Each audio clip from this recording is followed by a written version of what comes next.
Now we're going to look at how the multiplication rule is affected by conditional probability and look at some things called dependent and independent events as well as disjoint events. You'll see both of those in your work. So first of all, how do we calculate the probability of A and B when events are dependent, when probabilities affect each other? So in this case, I went in the order of A, then B. So it's just going to be the probability of A happening first.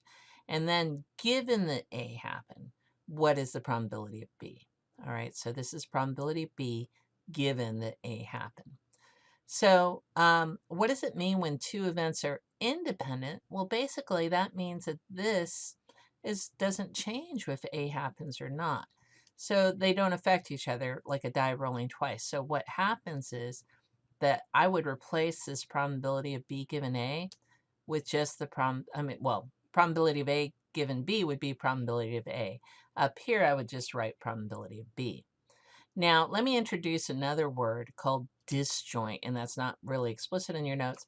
What that means is two events cannot occur at the same time. For example, you can't get heads and tails on a coin flip, all right? Disjoint is mutually exclusive, does not happen at the same time. Independent means it doesn't affect each other. So on two different flips, yeah, I can get heads and I can get tails. But on one flip, I cannot get both heads and tails. All right, so disjoint is usually talking about like one particular outcome. All right, so we have a table of students wearing jeans in a class. And what is the probability the male wears jeans? So we're going to look at just males because that's all they're asking, which means what is the probability of jeans given they're males? So it's good for you to know how to translate that into given terminology. Well, that would be the probability that they are male and wearing jeans, or the number of people who are male and wearing jeans out of the total number of males. In this case, that would be 12 out of 17. All right. What is the probability that someone wearing jeans is a male? See how that question changed? So if they're wearing jeans and they're a male, that means that, let's see, what is the probability someone wearing jeans is a male? And I'm getting to the question in your notes. You're probably going, this isn't exactly the same. So if they're wearing jeans, are they a male? So that's the probability that they're wearing jeans and they're male. So I'm still using that 12. All right. I'm still using that 12. But my total's different because I'm looking at the people who wear jeans. So that one's only 12 out of 20.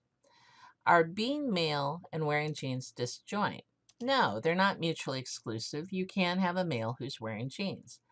But are they independent? So let's go ahead and take a look.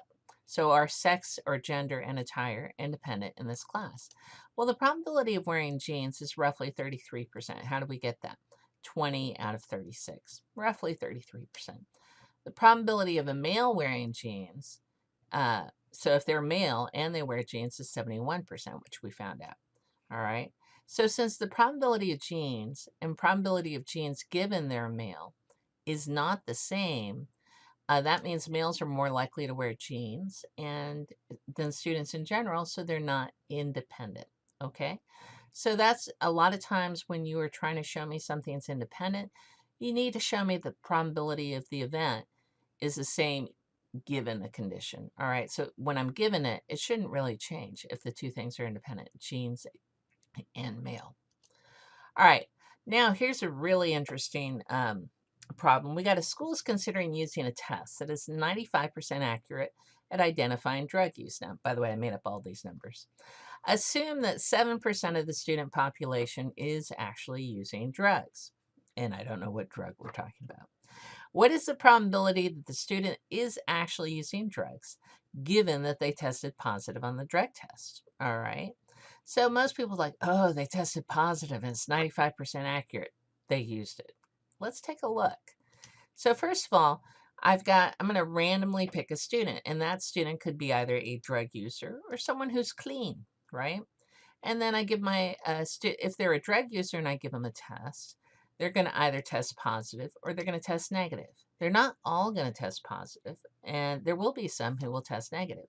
And also for the clean students, some of those will test positive and most of those will test negative. So the outcome for the top branch, drugs and positive.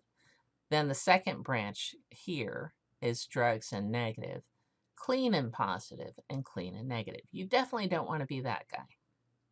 All right, so let's go ahead and calculate some probabilities. Well, we're saying 7% of the population are using drugs, so we'll put 0.07 and 0.93. These should always add up to 1. Then, if they're a drug user, the probability they're going to get a positive result is 0.95, and that they'll get a negative result is 0.05. Okay, that's fine. And same thing. Now, in this case, if they're clean, they shouldn't get positive very often. That should only happen 5% of the time. And 95% of the time, they should test negative. They should test clean. All right, so let's go ahead and use the multiplication rule to figure out these probabilities. And notice, probability of positive given drugs is different from the probability of positive given clean, right? Okay, so let's go ahead and multiply those out. I've got 6.65% here, less than a percent there, and there you go. So all I did was multiply these numbers down the branches to get the probabilities for each of these outcomes.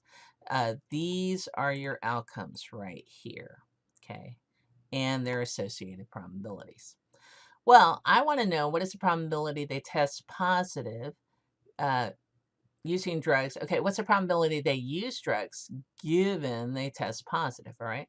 So that looks like this. Probability of drugs given positive. Well, that's the probability of drugs and positive. Which one is that? That's this result right here. Over the probability of being positive. Well, those aren't the only people who got positive. Who else got positive?